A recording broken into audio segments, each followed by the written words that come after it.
So, if you want to get good at the piano, you sit down and you practice your scales every day. Right. Absolutely. But if you want to get good at love, well, we usually just expect it to magically happen to us, like this lightning strike that we just passively wait for. Yeah, we definitely tend to view it as like a weather event rather than a deliberate skill. Mm. But, when you jump into the works of Vietnamese Zen master Thich Nhat Hanh, Oh, yeah. specifically exploring his books like True Love and Teachings on Love, that entire paradigm just shifts. It's a really fascinating reframe. And, in this deep dive, our mission is to explore his core argument, which is that love is an art form. Yes. And just like the piano, you actually have to practice it daily. Exactly. And Buddhism essentially treats this kind of love like a four-legged stool. The foundational elements are called the Brahma Viharas. Okay. First, you need Maitri, which is loving kindness or offering joy. But you also need Karuna, which is compassion to relieve pain. Then there's Mudita, or shared joy, and Upeksha, which is equanimity, so the love doesn't become, possessive. Because if you kick out any of those four legs, the whole stool just tips over. It really does. And that first leg, offering joy, is where I think so many of us trip up. Like, think about a time you tried to help a partner and it just totally backfired. Oh, absolutely. It's like buying someone this incredibly expensive wool sweater, but they are horribly allergic to it. Right. You have the absolute best intentions, but you're actually just making them suffer. Which perfectly parallels the story Thich Nhat Hanh often told about durian.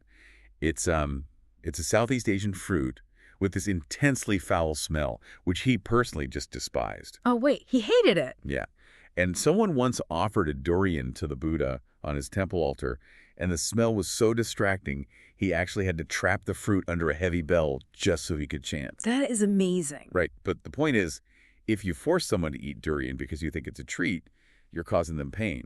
Yeah, because good intentions paired with, zero actual understanding is just a recipe for disaster. Exactly. It means you have to practice what he calls deep looking and deep listening, actually observing what the person in front of you needs. But, when you're exhausted after a long workday, how do you actually force yourself to pay that kind of attention? Well, that is where his action plan comes in, which are the 4 mantras.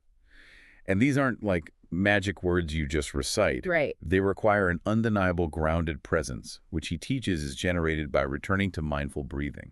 So, wait, do we have to use these exact words, or is it just the vibe that counts? It's really the intention and the concentration that matter. The phrasing can adapt. Yeah. The first mantra is simply offering that underrated attention by saying, "Dear one, I am here for you." Okay, I like that. Yeah. And once you've established that presence, the second mantra recognizes them. You say, "I know you are there, and I am very happy." Just being deeply seen like that is, it's incredibly validating. It really is. And I guess that sets up the third mantra, which handles the tough days. Acknowledging their pain by saying, I know you suffer, that is why I'm here. Yes, because it immediately changes the dynamic of a stressful situation.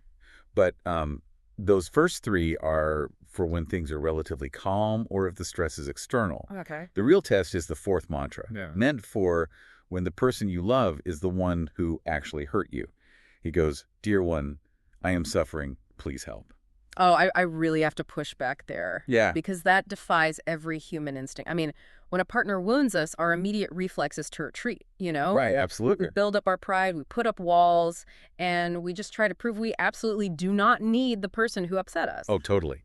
But overcoming that instinct is the ultimate test of vulnerability.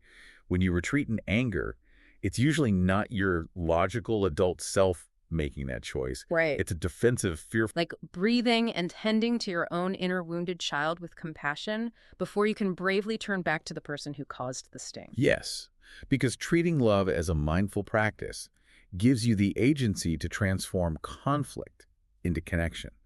You aren't just waiting for the storm to pass. You're actively repairing the roof. Exactly. You're learning to play the instrument. And Thich Nhat Hanh teaches that when you truly cultivate this profound love, it cannot be contained. It naturally spills over from your partner to your wider community, to nature, and, well, eventually even to your enemies. It just creates this huge ripple effect. Reshaping how you interact with the entire world. That is so powerful. So for you listening, if you start treating love as a deliberate practice today, who is the most unexpected person in your life that might eventually feel its warmth?